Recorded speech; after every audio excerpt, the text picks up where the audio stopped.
¿Alguna vez te has preguntado cuál es el sonido de la desaparición? No la de un cuerpo, sino la de un alma. Yo sí lo sé. No es un grito, ni un estruendo. Es el silencio que se instala cuando todos a tu alrededor aplauden la peor decisión de tu vida. Mi nombre es Guadalupe.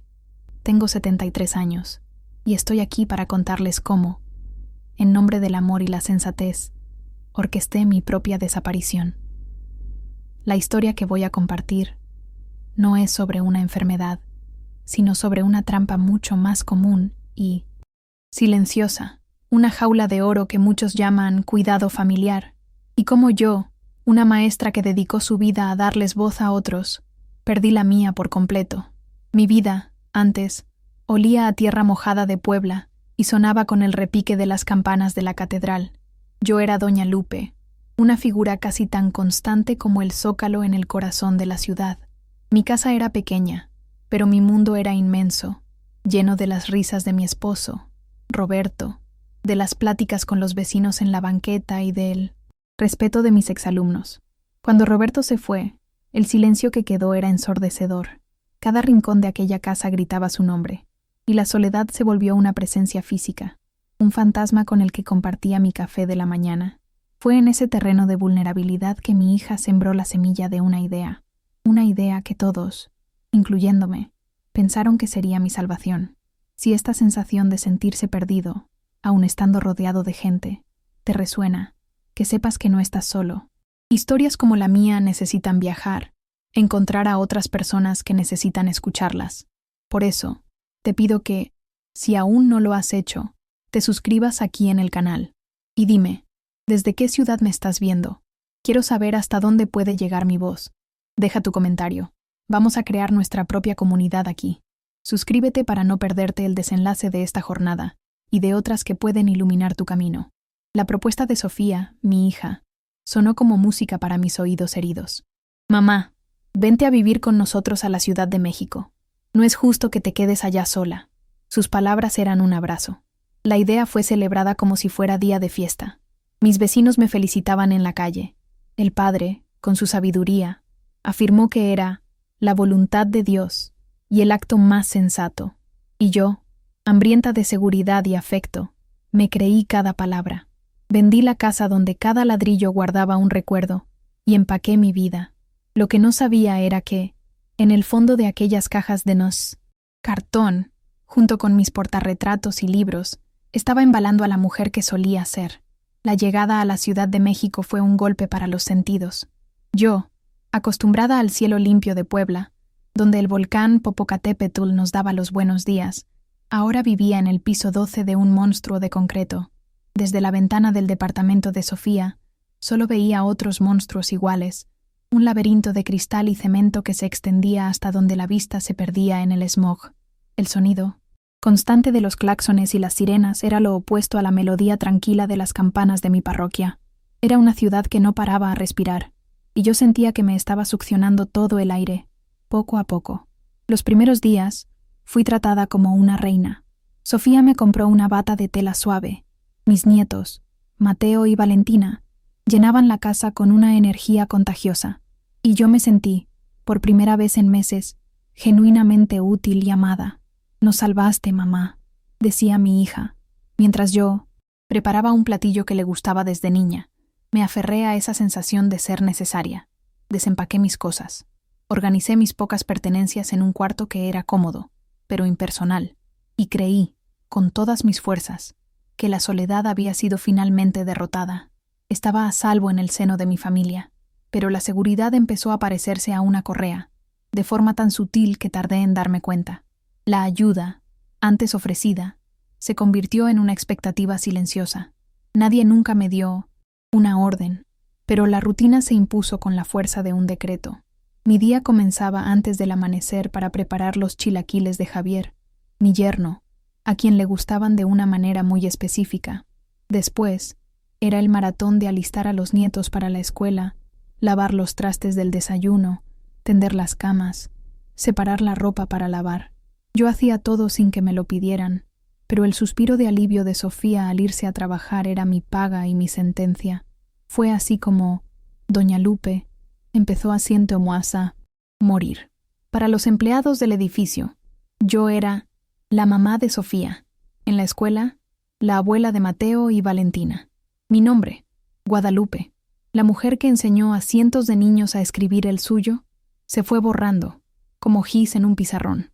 Me convertí en una sombra funcional que garantizaba el buen funcionamiento de la casa. Las conversaciones, antes el pilar de mis días, ahora eran monólogos sobre el trabajo de Sofía y Javier, a los que yo solo asentía con la cabeza. Mi opinión sobre cualquier cosa, desde el menú de la cena hasta la política, dejó de ser solicitada. La soledad que tanto temía en Puebla era una amiga leal comparada con este nuevo tipo de aislamiento. Era la soledad de estar en un escenario, bajo los reflectores, pero sin ningún diálogo. Estaba en el centro de mi familia, pero era invisible. Durante las cenas, los observaba discutir, reír, planear el futuro, y me sentía como si estuviera viendo una película sobre una familia feliz de la cual yo no formaba parte. Era la actriz de reparto silenciosa, la pieza de escenografía que garantizaba que los protagonistas estuvieran siempre bien alimentados y con la ropa limpia. Fue entonces que la frase comenzó a atormentarme, la frase que usé para describir mi situación a una vieja amiga en una rara llamada a Puebla. Soy una sirvienta sin sueldo, una trabajadora doméstica disfrazada de abuela cariñosa. Mirarme al espejo se convirtió en un acto de tortura. La mujer que me devolvía la mirada tenía los ojos opacos, los hombros encorvados por un peso que no era físico. ¿Dónde estaba la maestra de carácter firme? La mujer que reía a carcajadas. Había sido devorada por esta versión de mí, una señora servil y callada. La famosa frase de mi madre, «Toma las riendas de tu vida», sonaba como una burla en mi cabeza, un eco de una fuerza que ya no creía poseer. La rutina era una lija, puliéndome hasta que no quedara ninguna arista, ninguna característica que me diferenciara de un robot doméstico. El ruido de la licuadora para el jugo verde de Sofía era mi despertador. El peso de la mochila de Mateo, que yo ajustaba en su espalda, era mi ejercicio matutino. La lista del súper, dejada en la puerta del refrigerador, era mi lectura del día. Yo cocinaba, pero raramente sentía el sabor de la comida. Yo limpiaba, pero la casa nunca parecía ser mía. Las paredes del departamento, pintadas en un tono de beige neutro y elegante, parecían cerrarse sobre mí, y yo me movía en un pasillo cada vez más estrecho de deberes no solicitados y de una gratitud silenciosa que más parecía un pago. El punto de quiebre rara vez es un gran evento. Generalmente es un alfiler, un pequeño pinchazo que rompe la burbuja de nuestra resignación. Para mí, fue un martes. Había pasado toda la mañana preparando una sopa de tortilla especial, una receta de mi abuela. Serví la cena y, mientras limpiaba una mancha en la estufa, escuché a Javier decirle a Sofía, como si yo fuera sorda o estuviera en otra habitación: «Tu mamá de mí no me siento». «¿Verdad cocina bien? Es una suerte tenerla aquí». No dijo Guadalupe ni mamá, dijo tu mamá, y Sofía sonrió, una sonrisa de orgullo, como si yo fuera una adquisición de la que se jactaba. En ese momento, yo no era una persona, era una funcionalidad, un electrodoméstico eficiente. El alfiler había encontrado mi piel, y entonces llegó el día que comenzó como todos los otros. La alarma sonó a las 5:30. Me arrastré fuera de la cama, el cuerpo protestando en un coro silencioso de dolores. En la cocina oscura, el olor a café comenzó a llenar el vacío. Mis movimientos eran automáticos: encender la cafetera, tomar los huevos, picar la cebolla para los huevos rancheros. Era un autómata en pijama, ejecutando una programación que yo misma había instalado por miedo a la soledad. El sol comenzó a clarear el cielo gris de la ciudad, pero dentro de mí todo permanecía oscuro. Yo no lo sabía, pero aquella era la última mañana de mi vida antigua. Fue cuando sonó el teléfono fijo. El sonido era una anomalía. Nadie llamaba nunca al teléfono fijo, a no ser por equivocación o para vender paquetes de Internet. Mi primer instinto fue ignorarlo. Sofía y Javier solo usaban sus celulares. Por un instante, pensé que el sonido estridente era parte de mi cansancio, una alucinación auditiva. Pero sonó de nuevo, insistente, cortando el silencio de la mañana como un cuchillo. Con las manos aún oliendo a cebolla, caminé lentamente y contesté: esperando una voz robótica del otro lado de la línea. «Bueno», dije, la voz débil por el desuso en conversaciones reales. Del otro lado, una voz joven y titubeante preguntó: «Por favor, ¿podría hablar con la señora Guadalupe Rojas?» Mi corazón dio un vuelco. Hacía tanto tiempo que alguien no usaba mi nombre completo que, por un segundo, pensé que era para otra persona. «Soy yo», respondí, sintiendo una extraña oleada de calor. La muchacha se presentó como la nueva administradora de la Casa de la Cultura de Puebla. Puebla. La palabra resonó en mi mente, abriendo una puerta a un mundo que yo había cerrado con llave y del que había tirado la llave. La voz continuó, explicando el motivo de la llamada, y cada palabra era un ladrillo que se quitaba del muro que yo había construido a mi alrededor. Me informaba sobre el fallecimiento de un hombre llamado Miguel Ángel, un antiguo vecino de mi barrio. La administradora estaba llamando a los contactos encontrados entre sus pocas pertenencias. Yo recordaba vagamente a un chico delgado, con ese nombre, pero fue lo que dijo a continuación lo que hizo que el suelo desapareciera bajo mis pies. «Señora Guadalupe, encontramos un cuaderno antiguo, un cuaderno de alfabetización. En la primera página, él escribió su nombre docenas de veces, y al final de la hoja, con una letra temblorosa, estaba escrito: «Lo logré, gracias a doña Lupe». Ese fue el golpe de realidad, un puñetazo de propósito y memoria en pleno estómago. Miguel, el niño tímido que apenas levantaba los ojos del suelo, que sudaba frío para sostener el lápiz. Recordé su frustración, las tardes en que quería rendirse, y mi insistencia, mi mano sobre la suya, guiando los trazos. Recordé el brillo en sus ojos cuando finalmente logró escribir su propio nombre sin ayuda. En ese momento, en esa cocina estéril en la Ciudad de México, el sentimiento de aquella victoria, la victoria de él, regresó con una fuerza abrumadora. Era la sensación de haber marcado una diferencia, de haber plantado una semilla en el jardín de otra persona. Era la sensación de ser, inequívocamente, yo. Una energía que no sentía desde hacía años me recorrió la espalda. Mi postura, siempre encorvada por la resignación, se enderezó. Respiré hondo, y el aire que llenó mis pulmones pareció nuevo, limpio, aun siendo el mismo aire contaminado de la ciudad. El zumbido del refrigerador, el tic-tac del reloj, todo desapareció. Lo único que oía era una palabra, una sola palabra que se formó en mi mente con la claridad de un trueno.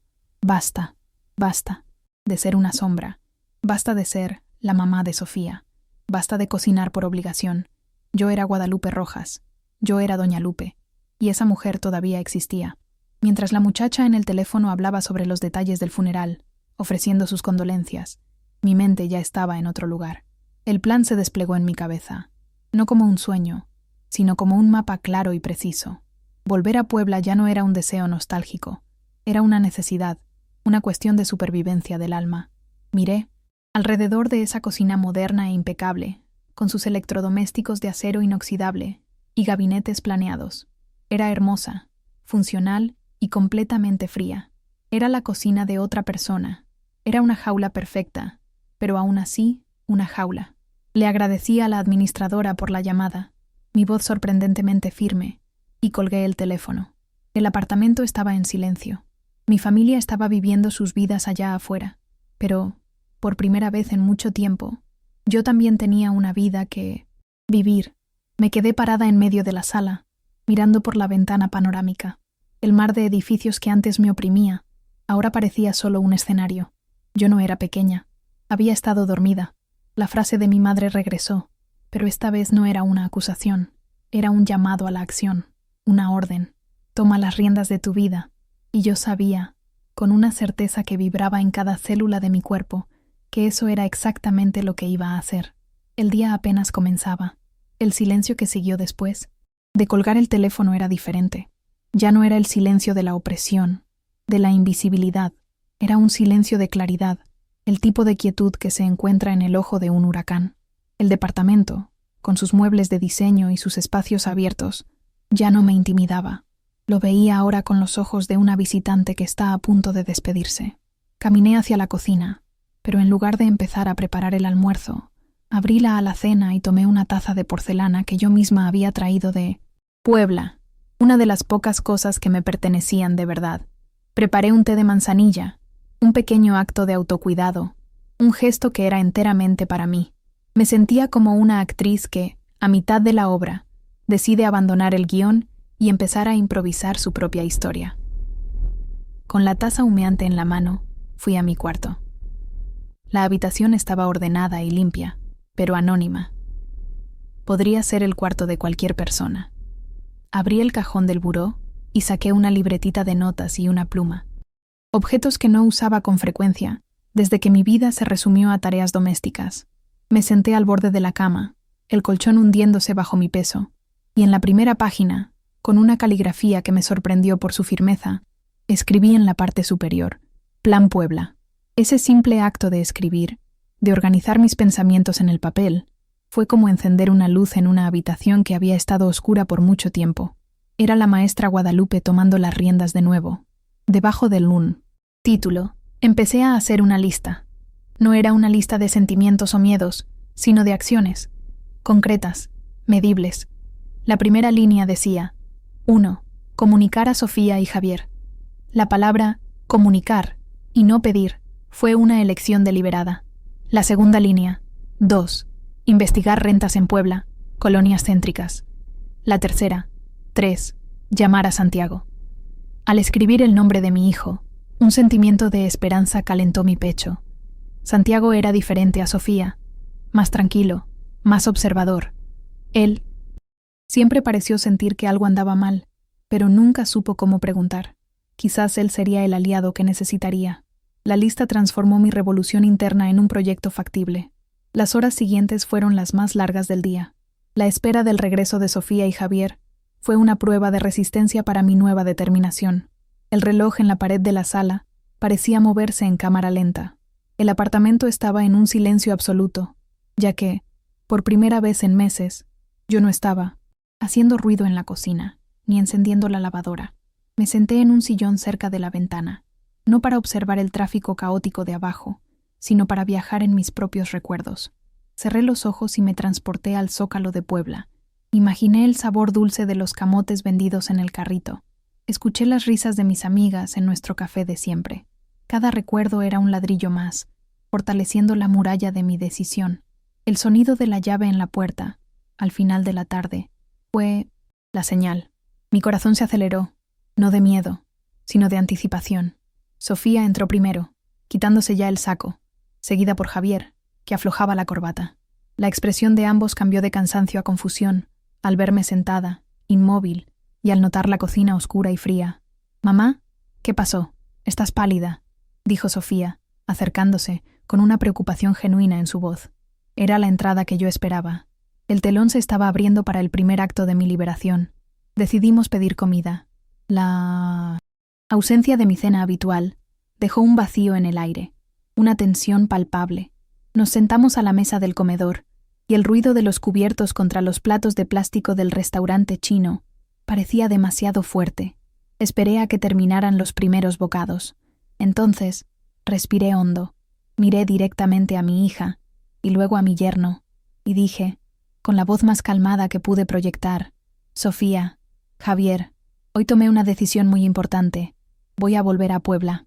El silencio que siguió fue absoluto. Javier dejó caer el tenedor en el plato con un golpe sordo. Sofía se congeló, con un trozo de rollo primavera a medio camino de la boca. Sus ojos se abrieron de par en par, llenos de una incredulidad que rápidamente daría lugar a otras emociones. La primera reacción de Sofía fue una risa nerviosa, casi un sollozo. «Mamá, por favor, no bromees con algo así. Tuviste un mal día. ¿Te sientes triste?» Intentó enmarcar mi decisión como un síntoma, una debilidad momentánea. Javier fue más directo, con un tono de quien explica algo obvio a un niño. «Guadalupe, eso no tiene sentido. Tu casa está aquí ahora. Nosotros te cuidamos. ¿Para qué volver allá?» Se negaban a aceptar la validez de mi voluntad, tratándola como un delirio, un capricho de una anciana que no sabía lo que era mejor para sí misma. Cuando mantuve mi expresión serena y respondí: «No es una broma. Estoy hablando muy en serio». El ambiente cambió. La incredulidad dio paso a la segunda ola de resistencia, el chantaje emocional.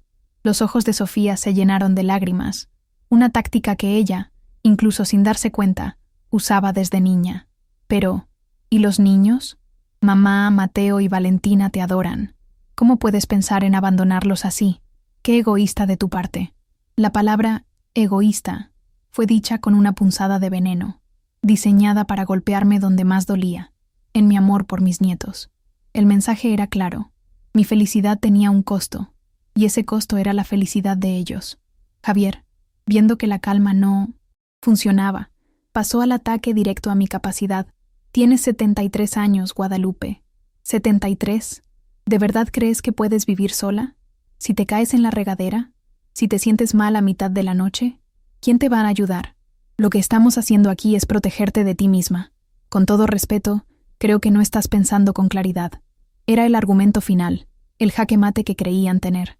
Cuestionar mi cordura, mi capacidad de juicio, transformar el cuidado en control, la protección en una prisión justificada por mi edad. Pero la mujer a la que se enfrentaban ya no era la sombra que se arrastraba por el apartamento. Era la maestra Guadalupe. Enderecé la espalda. Los miré a cada uno, no con rabia, sino con una autoridad que no habían visto en mucho tiempo. Mi voz salió firme, lo que yo llamaba mi voz de maestra. Les agradezco su preocupación, de verdad, pero me he cuidado sola por más de 70 años. Cuidé de un esposo enfermo, crié a 2 hijos, enseñé a cientos de niños a leer y a pensar por sí mismos. Mi mente, se los aseguro, está perfectamente clara. Lo que no está claro es el papel que me han dado en esta casa. Y por eso, me voy. No estoy pidiendo su permiso. Solo estoy comunicando mi decisión. El silencio que se instaló después fue diferente. Era el silencio del shock, de la pérdida de control de ellos sobre mí. Y para mí, era el sonido de la victoria. La mesa del comedor, que minutos antes era un campo de batalla, se convirtió en un territorio desolado. Sofía y Javier se retiraron a su habitación, y yo podía oír el zumbido de sus voces en susurros urgentes e indignados. Me quedé sola con los restos de la comida china y el peso de lo que había hecho. Pero no era un peso de arrepentimiento. Era la calma solemne que viene después de una tormenta. Había dicho la verdad, y la verdad, por más dolorosa que sea, tiene un poder liberador. Miré mi taza de té, ahora fría, y sentí que había cruzado una frontera invisible. Ya no había marcha atrás, y por primera vez, la idea de seguir adelante no me asustaba. Fui a mi cuarto, cerrando la puerta detrás de mí, un gesto que parecía tener un nuevo significado. Me senté en la cama y tomé el teléfono. Era la hora del 3er punto de mi lista. Mi dedo tembló un poco al marcar el número de Santiago. Esta llamada era crucial. La reacción de mi hijo podría darme la fuerza de un ejército o dejarme luchando sola en territorio enemigo. Contestó al segundo timbrazo, su voz cálida y tranquila de siempre. «¿Mamá? Qué sorpresa tan buena. ¿Pasó algo?» La simple pregunta, hecha con genuino interés, ya era un bálsamo. Respiré hondo y le conté todo. Empecé por la llamada de la Casa de la Cultura, por la noticia sobre Miguel, por el cuaderno. Le conté cómo me sentía, la sensación de ser un fantasma en mi propia familia. Hablé de mi decisión de volver a Puebla. Del otro lado de la línea, hubo un largo silencio. No era el silencio impactado de Sofía, sino un silencio de quien está procesando, escuchando. De verdad. Entonces, habló, y sus palabras fueron el agua que mi alma sedienta necesitaba. «Mamá, ¿estás absolutamente segura de que es eso lo que quieres? ¿Es lo que te va a hacer feliz?» No cuestionó mi cordura ni mi capacidad. Se centró en mi felicidad. Su pregunta rompió la presa que yo venía construyendo. Lágrimas silenciosas comenzaron a rodar por mis mejillas, pero no eran lágrimas de tristeza, eran de alivio. «Sí, mi hijo, es lo único que quiero», respondí, con la voz entrecortada. Su respuesta fue inmediata, sin una pizca de duda. «Entonces es eso lo que vamos a hacer. No te preocupes, yo te ayudo». Nosotros. Esa palabra. Nosotros vamos a hacer. De repente, ya no estaba sola. La validación, el simple acto de ser escuchada y creída, fue como si me hubiera tendido la mano a través del teléfono y sostenido la mía con firmeza. Santiago, siempre el diplomático de la familia, ya estaba pensando en el futuro. «Mira, déjame a Sofía a mí. Voy a hablar con ella. Te quiere, mamá». Pero tiene esa forma controladora. Cree que proteger es decidir por los demás. Solo tiene miedo de perderte, miedo de que algo te pase. Intentaré hacerle entender que el mayor riesgo para ti es seguir viviendo así, infeliz. Escuchar eso me dio una nueva perspectiva sobre la reacción de mi hija. No disculpaba el dolor que me causó, pero ayudaba a entender la raíz. Santiago era el puente que necesitaba, y entonces pasó de la emoción a la acción, lo que me demostró que su apoyo era real, no solo palabras vacías. Bueno, seamos prácticos. Vas a necesitar un lugar. Voy a meterme a internet ahora mismo y a buscar algunos departamentos en renta en Puebla. Quiero mandarte unas fotos, a ver qué te parecen. Cerca del centro, como a ti te gusta, ¿verdad? La energía en su voz, el entusiasmo por comenzar la búsqueda, me contagió. La esperanza, que era solo una chispa, ahora era una llama viva y crepitante. Minutos después, mi celular, que apenas usaba, sonó con los primeros mensajes. Eran enlaces de sitios de bienes raíces. Con los dedos un poco torpes, hice clic en uno de ellos, y allí, en la pequeña pantalla, aparecieron imágenes de departamentos en Puebla, pequeños, la mayoría, pero llenos de luz. Uno tenía un balcón de hierro forjado, exactamente como el de la casa de mi infancia. Otro estaba a 2 cuadras del Jardín del Carmen, a donde solía llevar a los niños a pasear. Eran más que fotos, eran promesas de un futuro posible. Un anuncio en particular captó mi atención. Era un departamento de 2 ambientes en la colonia de San Francisco, una de las más antiguas y con más encanto. No era lujoso, pero las ventanas eran altas y daban a la copa de una jacaranda. Pude imaginarme allí, pude ver mis libros en el estante, oler mi café en la estufa, escuchar los sonidos de mi ciudad entrando por la ventana abierta. Pude verme sentada en esa sala iluminada, leyendo, viva. Por primera vez desde la muerte de Roberto, no solo estaba recordando el pasado, estaba construyendo activamente un futuro. La mañana siguiente fue helada, no por la temperatura, sino por la atmósfera en la casa. Sofía y Javier apenas me miraron. Su «buenos días» fue monosilábico, forzado. Se movían a mi alrededor con una cortesía fría, como si yo fuera una invitada extraña e impredecible. Se sirvieron su propio café, arreglaron sus propias cosas, tratándome con la distancia que se reserva para alguien que no está bien de la cabeza. Cada gesto suyo era un castigo silencioso, un intento de hacerme sentir culpable y aislada, pero el hechizo se había roto. Su frialdad, que antes me habría destrozado, ahora solo me resbalaba. Tenía un secreto, una alianza. Llevaba en el bolsillo de mi bata el celular con las imágenes de los departamentos de Puebla. Esas fotos eran mi escudo. Mientras ellos me trataban como a una anciana senil, yo estaba planeando mi nueva vida, con la ayuda de mi hijo. El dolor de la indiferencia de mi hija era real, pero ya no era paralizante. Sabía que el camino para salir de esa casa estaría lleno de obstáculos emocionales, pero por primera vez en mucho tiempo, sentía que tenía la fuerza necesaria para recorrer cada centímetro. Ya no estaba sola. Los días que siguieron fueron de una guerra fría y silenciosa. Sofía y Javier me trataban con una formalidad gélida, un cuidado ostentoso que era más doloroso que cualquier discusión. Preguntaban si necesitaba algo con la misma entonación que se usa con un enfermo terminal, pero evitaban mi mirada. Mientras tanto, Santiago y yo operábamos en secreto. Todas las noches me llamaba para darme noticias. Habíamos elegido el departamento, aquel con la ventana a la jacaranda. Santiago, desde su casa, se encargó de toda la burocracia. Habló con el agente inmobiliario, negoció la renta y usó su propio dinero para el depósito, diciendo que era un préstamo que podría pagarle sin prisa.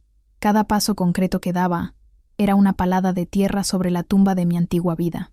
Cuando el contrato digital llegó para ser firmado, Sofía debió de darse cuenta de que mi decisión era irreversible. Una noche, entró en mi cuarto, con los ojos rojos e hinchados. La armadura de rabia se había caído, revelando a la hija asustada debajo. «Mamá, por favor», susurró, sentándose al borde de mi cama. «No te vayas. Reconsidéralo. ¿Qué quieres? Hago lo que sea necesario. Contratamos a una persona de limpieza para que te ayude, te lo juro. ¿Quieres salir más? Te llevo a pasear todos los domingos. Solo no te vayas». La desesperación en su voz era genuina, pero la solución que ofrecía seguía siendo la misma. parches externos para un problema que era interno. Miré a mi hija, la mujer fuerte y decidida que había criado, y sentí una ola de amor y tristeza. Tomé su mano, que estaba fría como el hielo.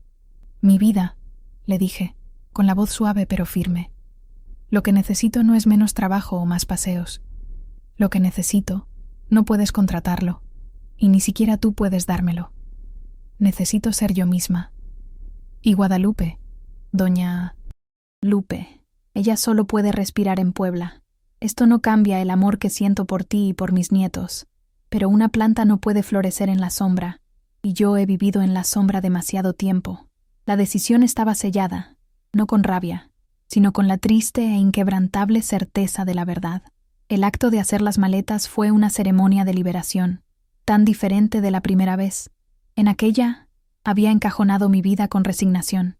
Esta vez, cada objeto elegido era una declaración de ¿quién era yo?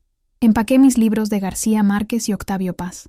Envolví en un paño suave el único portarretratos de Roberto que mantenía en mi buró. Desenterré del fondo del armario una caja con mis antiguos materiales de enseñanza, diarios de clase y plumas de colores. Dejé atrás las batas anchas y sin forma que Sofía me había comprado, los zapatos cómodos que parecían de hospital. No estaba empacando para morir. Estaba empacando para volver a vivir. El momento más difícil, el cuchillo que rasgó mi corazón, fue la despedida de mis nietos. Los senté en el sofá, uno a cada lado. Valentina, con sus ojitos curiosos, preguntó: «Abue, ¿por qué te vas? ¿Ya no nos quieres?» Sentí un nudo en la garganta. Los abracé a ambos con fuerza e intenté explicar de la forma más sencilla que pude. «Mis amores, la abuela los quiere más que a nada en el mundo, pero así como ustedes tienen su casa, la abuela necesita tener su casita también, un lugar solo para ella, en Puebla. Pero les prometo llamar todos los días y venir a visitarlos siempre que la nostalgia apriete. El abrazo de ellos, el olor de su cabello, fue el precio de mi libertad, y fue un precio alto». Llegó el día de la mudanza. Santiago estacionó una pequeña camioneta alquilada frente al edificio. Los porteros, que nunca supieron mi nombre, miraban con curiosidad mientras bajábamos con las pocas cajas. El adiós final en el departamento fue rápido y tenso. Javier me dio un asentimiento de cabeza educado y distante. Sofía me abrazó, un abrazo rígido, lleno de palabras no dichas. «Cuídate, mamá», dijo, con la voz baja. «Tú también, mi hija. Sé feliz», respondí, y la puerta del apartamento se cerró detrás de mí por última vez. El viaje en coche fuera de la Ciudad de México fue como emerger de una inmersión profunda. Con Santiago a mi lado, observaba por el espejo retrovisor la mancha gris de edificios y contaminación encogerse hasta desaparecer. Cuando tomamos la carretera que serpentea hacia Puebla, el mundo cambió, de color. El cielo se volvió azul, y frente a nosotros, majestuosos y eternos, surgieron los volcanes Popocatépetl e Iztaccíhuatl, los guardianes de mi valle. Era como si la propia tierra me estuviera dando la bienvenida, diciéndome que estaba en el camino correcto. Durante el trayecto, Santiago y yo platicamos. Me contó que había notado mi tristeza desde hacía mucho tiempo, pero tenía miedo de entrometerse. «Te estabas apagando, mamá. Tu risa, que solía llenar toda la casa en Puebla, aquí era solo un susurro. Hiciste lo correcto. La vida es demasiado corta para no ser el protagonista de tu propia historia». Sus palabras fueron la confirmación final de que mi lucha no era un capricho egoísta, sino un acto necesario de autopreservación. La entrada a Puebla hizo que mi corazón latiera más fuerte. Las calles coloridas, las cúpulas de las iglesias cubiertas de talavera, el sonido familiar de los claxones de los taxis locales, todo era un bálsamo para mi alma. Santiago condujo por las calles de adoquín del centro histórico hasta la colonia de San Francisco, y entonces la vi, la jacaranda, frente a un pequeño edificio de 3 pisos, exactamente como en la foto. Santiago estacionó el coche. Antes de bajar, respiré hondo. Era el aire de mi casa, era el aire de mi vida. El agente inmobiliario, un joven simpático, ya nos esperaba con una sonrisa. Tras las formalidades, le entregó un pequeño juego de llaves a Santiago, quien inmediatamente se volteó y las puso en la palma de mi mano. «Son tuyas, mamá». El peso de esas 2 llaves era el peso de mi libertad. Subimos un tramo de escaleras. Me detuve frente a la puerta de madera con el número 2B. Miré a Santiago, que sonrió, animándome. Llevé la llave a la cerradura. El sonido del metal entrando en su lugar fue increíblemente satisfactorio. Giré la llave, y el clic del cerrojo al abrirse fue el sonido más hermoso que había escuchado en años. Era el sonido de mi futuro abriéndose paso. Empujé la puerta, que se abrió con un leve rechinido, como si se desperezara después de un largo sueño. Y entonces lo vi. El apartamento estaba vacío, como sabía que estaría. Pero no era un vacío de soledad. Era un vacío de posibilidad, un lienzo en blanco. El sol de la tarde entraba por la gran ventana de la sala, atravesando las ramas de la jacaranda y dibujando patrones de luz y sombra que danzaban en el suelo de madera. El aire olía a pintura fresca y a polvo iluminado. En ese instante, el apartamento no me pareció pequeño ni vacío. Me pareció un universo entero, esperando ser llenado. Di el primer paso hacia adentro, un paso que pareció cruzar un océano. Santiago entró justo detrás, cargando la primera caja, que contenía mi ropa de cama y toallas. La colocó en una esquina con cuidado. Mientras él bajaba a buscar el resto, yo caminé lentamente por el espacio. La sala, la pequeña cocina integrada, el pasillo que llevaba al cuarto y al baño. Era compacto, simple, pero cada centímetro era mío. Pasé la mano por la pared, sintiendo su textura ligeramente áspera. Toqué el cristal de la ventana, frío contra la punta de mis dedos. Era real, el sentimiento de posesión, de tener un lugar en el mundo que respondía solo por mí, era tan intenso que casi me dejó sin aliento. Decidimos no desempacar todo, solo lo esencial para la primera noche. Mientras Santiago subía y bajaba con las cajas, encontré la que estaba buscando, marcada con la palabra cocina en letras grandes. La abrí y de adentro saqué mis tesoros. Mi vieja cafetera de peltre, mi taza de porcelana favorita, un paquete de café recién molido que le había pedido a Santiago que comprara en el mercado de sabores. El primer acto oficial en mi nueva casa, en mi nuevo reino, fue preparar un café fuerte y aromático, cuyo olor comenzó a consagrar el espacio, expulsando el olor a pintura y soledad y llenándolo con el olor a hogar. Más tarde, Santiago salió y regresó con 2 semitas poblanas envueltas en papel, compradas de un puesto en la esquina que yo conocía bien. Nos sentamos en el suelo de la sala, usando una caja volteada como mesa, y comimos en un silencio cómodo, solo con el sonido de la vida de la ciudad entrando por la ventana. Ese sándwich simple, comido en el suelo de un apartamento vacío, me pareció el banquete más delicioso de mi vida. Era el sabor de mi tierra, de mi elección, de mi victoria. Miré a mi hijo, que comía con una sonrisa en el rostro, y supe que ese momento quedaría grabado para siempre en mi memoria. Eventualmente, Santiago tuvo que irse.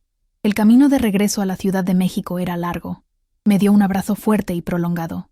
Llámame si necesitas cualquier cosa. Lo que sea, mamá. Estoy orgulloso de ti. Y entonces se fue. Me quedé sola, de pie, en medio de mi sala vacía. El sol se estaba poniendo, pintando el cielo de naranja y morado. Esperé sentir miedo, el mismo miedo helado que me acechaba en Puebla después de que Roberto murió. Pero no vino. En su lugar, había una calma profunda, una paz que no sentía en años. Fui a la ventana, miré mi jacaranda, y solo sentí gratitud. A la mañana siguiente, desperté sin despertador, con la luz del sol en mi rostro. Hice mi café, como siempre, pero esta vez, el ritual fue una celebración, no una tarea. Y entonces, hice algo que no hacía por puro placer desde hacía mucho tiempo. Salí a caminar sin rumbo. Las calles de Puebla parecían abrazarme, las bugambillas derramándose sobre los muros, el olor a pan fresco saliendo de una panadería, los niños, uniformados corriendo a la escuela. Llegué al Zócalo y me senté en una banca de hierro forjado. Me quedé allí, solo observando, sintiéndome parte de ese flujo de vida de nuevo. Ya no era una espectadora de la vida ajena, estaba en el centro de la mía. Después de tomar valor con un segundo café, decidí dar el siguiente paso. Caminé hasta la Casa de la Cultura. El olor familiar a libros viejos y madera encerada me acogió como un viejo amigo. En la recepción, pregunté por la administradora, la muchacha con la que hablé por teléfono. Cuando apareció, le extendí la mano y me presenté con una claridad que me sorprendió.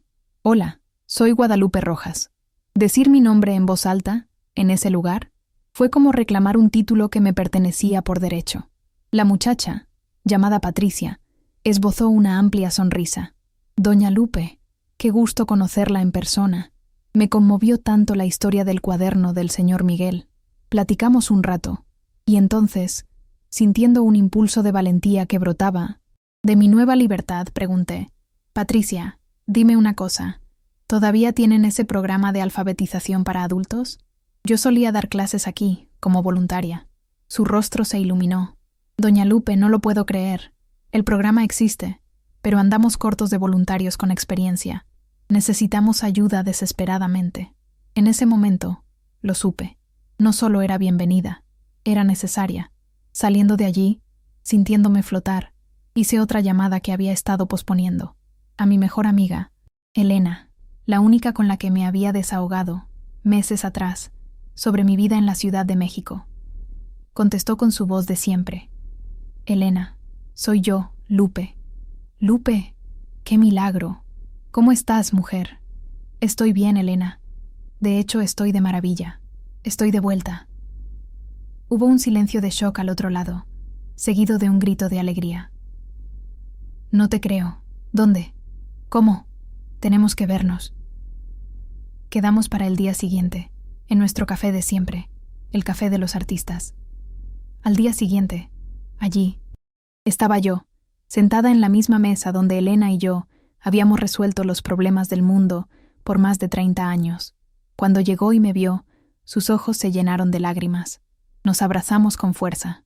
Le conté todo, desde el principio, la decisión, la vida como una sombra, la llamada sobre Miguel, la pelea con Sofía, la ayuda de Santiago.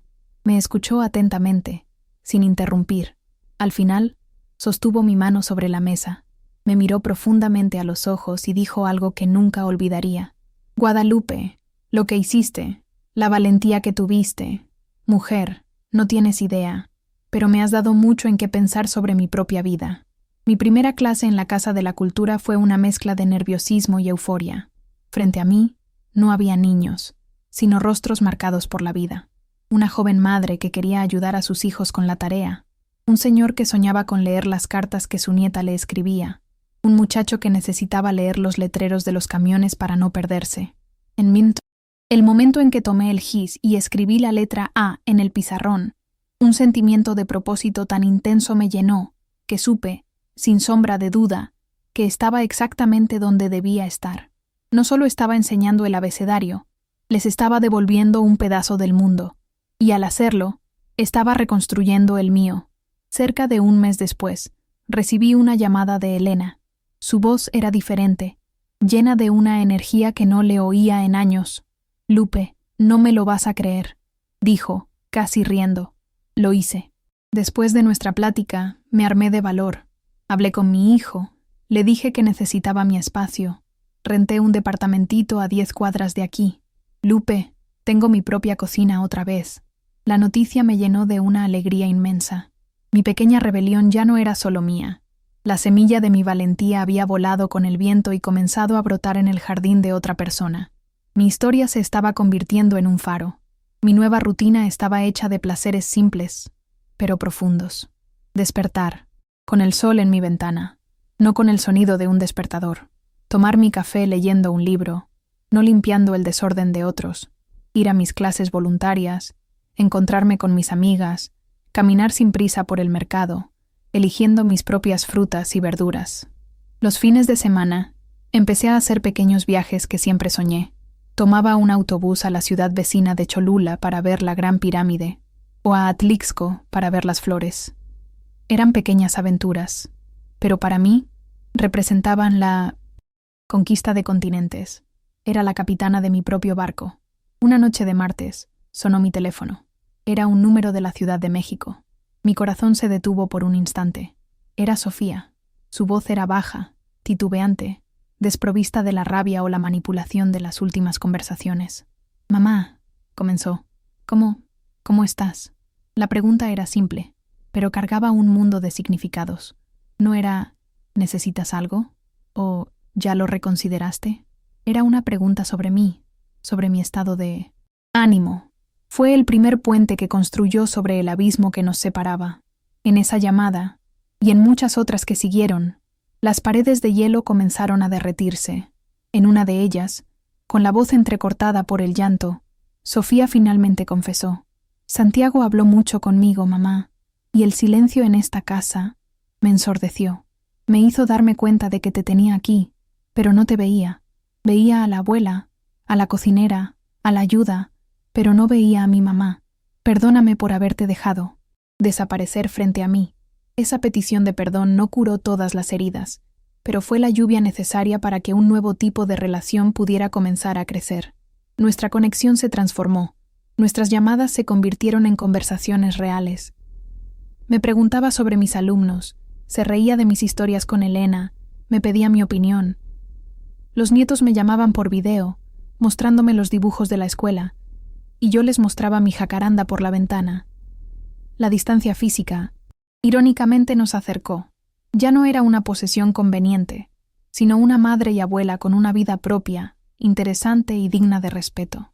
Estaban aprendiendo a quererme no por lo que hacía por ellos, sino por quien yo era. Una tarde, un repartidor tocó a mi puerta con un paquete. Era de Sofía. Mi corazón se encogió, con miedo de que fuera algún artículo sensato para recordarme mi fragilidad. Pero, al abrirlo, encontré un hermoso juego de plumas de colores de alta calidad y un diario con cubierta de piel. Había una nota, escrita con la letra esmerada de mi hija. Decía: «Para la mejor maestra que conozco, sigue escribiendo tu propia historia, con todo mi amor y admiración». En ese momento, el círculo se completó. Mi hija finalmente me veía, y es por eso que estoy aquí hoy, compartiendo este viaje con ustedes, porque aprendí que envejecer no es sinónimo de desaparecer. No es una sentencia para convertirse en un cuidador silencioso o una carga conveniente. Tenemos el derecho y el deber de elegir nuestro propio camino, de ser los protagonistas de nuestra historia hasta el último aliento. La trampa silenciosa en la que caí es común, pero la llave de la libertad está dentro de cada uno de nosotros. Mi historia no es extraordinaria, y es exactamente por eso que necesita ser contada. Ahora que has escuchado esta increíble historia de superación, recuerda, tu fuerza está dentro de ti. Así como yo retomé las riendas de mi vida, tú también puedes vencer tus desafíos, sin importar tu edad. La valentía no es la ausencia de miedo, es la acción a pesar de él. El cambio comienza con la decisión de actuar, con el valor de decir basta y elegirse a uno mismo. ¿Has superado algún desafío difícil en tu vida? ¿Cómo te ayudó la perseverancia a vencer? Tu historia puede ser la inspiración que otra persona necesita leer hoy. Comparte tu viaje en los comentarios de abajo. Inspirémonos unos a otros y creemos una comunidad de fuerza y resiliencia. No olvides suscribirte al canal y activar las notificaciones para recibir más historias que pueden transformar tu camino de superación. Más del 70% de ustedes que nos ven no están suscritos. No dejes pasar esta oportunidad de conectar y fortalecerte. Haz clic en el video que aparece en la pantalla ahora para descubrir otra historia inspiradora de superación que fortalecerá aún más tu valor y tu determinación. Fue un inmenso placer compartir un trozo de mi vida contigo. Que la valentía y la fuerza de superación te acompañen siempre. Hasta el próximo video.